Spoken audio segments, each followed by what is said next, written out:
रवि एक साधारण आदमी था जो हर रोज अपनी नौकरी के लिए ट्रेन से सफर करता।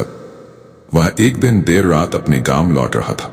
ट्रेन की बोगी में कुछ ही लोग थे जो अलग अलग जगह बैठे थे। आसमान में बादल छाए थे और बाहर घना अंधेरा था। ट्रेन की खिड़कियों से बाहर देखते हुए रवि को अचानक एक अजीब सी ठंड महसूस हुई।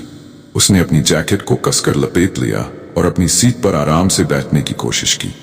जैसे ही ट्रेन ने एक सुनसान स्टेशन पर रुकावट की, रवि ने देखा कि कोई भी यात्री वहां नहीं उतरा। ट्रेन का वह स्टेशन एकदम वीरान था। वहां सिर्फ हवा का सन्नाटा था और दूर कहीं कुत्तों के भौंकने की आवाज आ रही थी।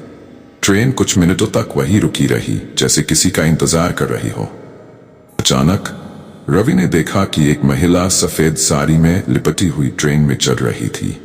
उसका चेहरा धुंधला था और उसके पैर जमीन पर नहीं थे, जैसे वह हवा में तैर रही हो। रवि का दिल जोर से धड़कने लगा।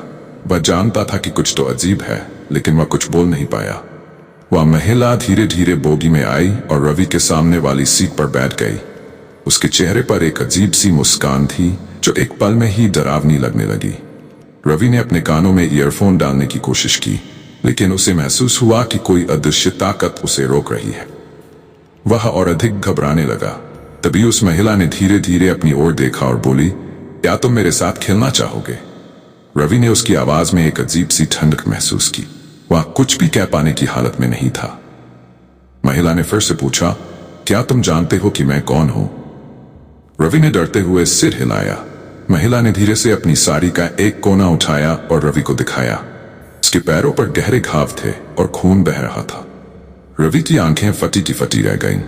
महिला ने कहा, मैं इस ट्रेन में ही मारी गई थी।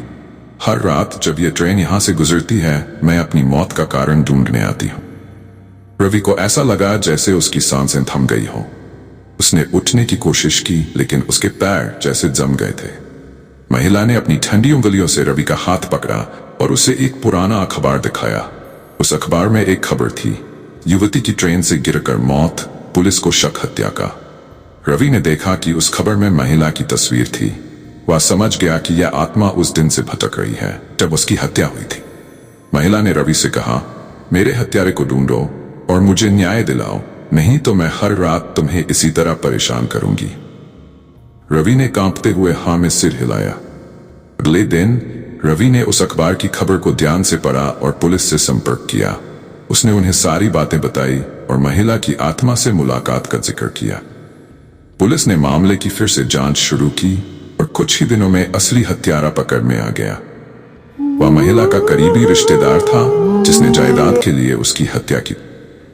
महिला की आत्मा को न्याय मिला और वह अब चैन से जा सकी। रवि ने उस घटना के बाद ट्रेन में सफर करना छोड़ दिया, लेकिन वह इस बात को कभी नहीं भूला। हर रात उसे वो महिला की मुस्कान और उसकी ठंडी उंगलियों का एहसास होता। यह कहानी आज भी उस ट्रेन की बोगियों में सुनाई जाती है और लोग कहते हैं कि अगर आप देर रात उस ट्रेन से सफर करें तो हो सकता है कि वह भूतिया महिला आपसे मिलने आ जाए।